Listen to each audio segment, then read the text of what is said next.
Space Rogue of the Hacker News Network, and this is HNNCast for the third week of June 2009. Our top story this week. The controversy surrounding the recent Iranian election has created a major internet disturbance. The current government of Iran is doing everything it can to block access to and from the outside world, while opposition leaders inside the country are organizing DDoS attacks using multiple tactics. Several major Iranian government websites have had to switch to light versions of their sites in an attempt to mitigate the attacks. Many of the attacks have been organized using the online social networking site Twitter. Despite Twitter being banned by the in-power government, access to the site has remained available via various proxies and other methods.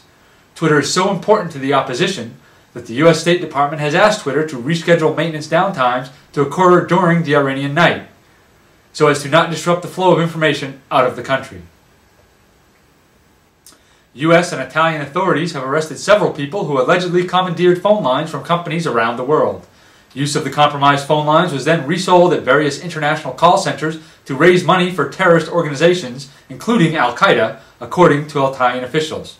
Some of the people arrested conspired to break into the phone systems of 2,500 entities in the U.S., Canada, Australia, and Europe. Over 12 million minutes of phone service were stolen at a value of $55 million. And no one lost any profits. Imagine that. Strong Webmail has coughed up the 10 grand it promised to anyone who broke into its CEO's email account.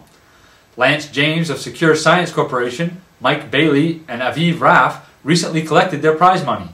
They claim it only took them about a minute to find the hole they eventually used to gain access to the system. Maybe companies will learn that hacking contests are not recommended alternative to real pen testing. But then again, maybe they won't, considering all the publicity this has gained. GreenDAM, the software reported here last week to be mandated on all personal computers in China, will now be optional according to Chinese state-run media. The software would have restricted access to pornographic and politically sensitive websites.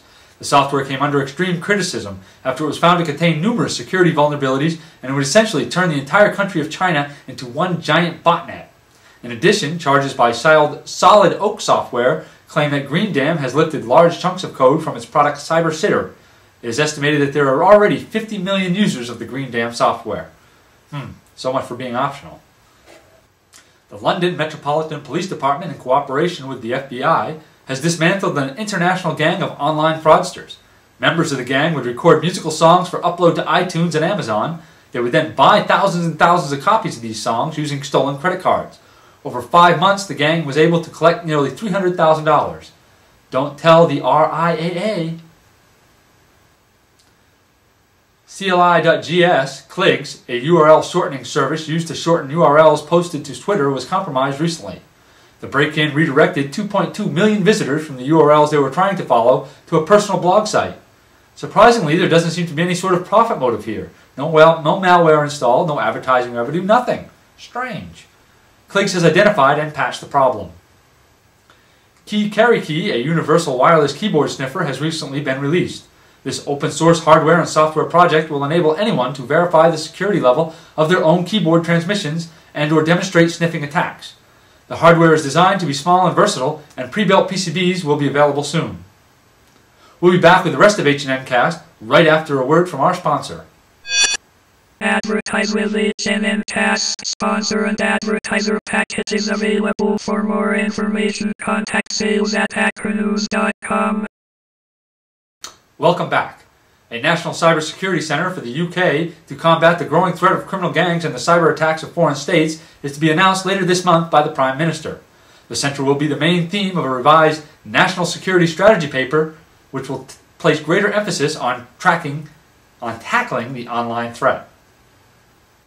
Solo, aka Gary McKinnon, has been accused of the so-called biggest military hack of all time by U.S. prosecutors. After breaking into numerous U.S. government websites, including several sites operated by NASA, Solo's application for judicial review is set to be heard on July 14th.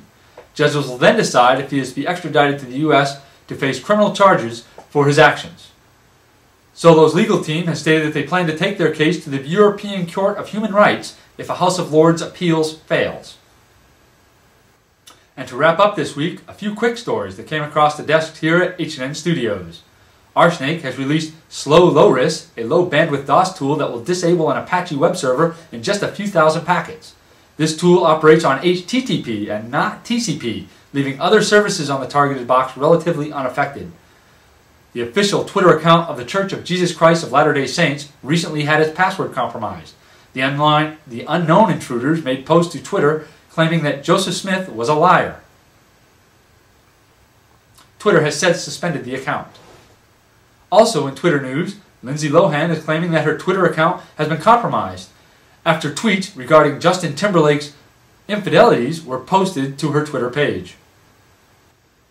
Topeka's Marion Clinic, which provides healthcare to needy people, claims that its computer systems were broken into and $100,000 was taken from its bank accounts. The FBI is investigating. A 16-year-old sophomore at Shenandoah High School in New York has been arrested after breaking into the school's computer for the second time. A small coffee shop in Portsmouth, New Hampshire had its wireless network breached and the credit card numbers of at least 50 patrons stolen. The crooks have rung up at least $50,000 in fraudulent charges.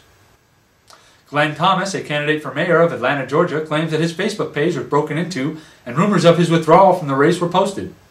Hey Glenn, I bet a better password would probably help.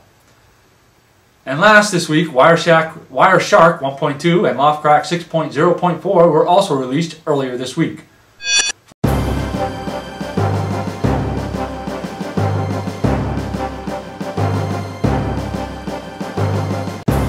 For more information about the HNN Quickies or any other stories we reported on this week, be sure to check www.hackernews.com. If you have news that you think we should report, send it to news@hackernews.com. Check back next week for the next installment of HNNCast. This has been Space Rogue for the Hacker News Network.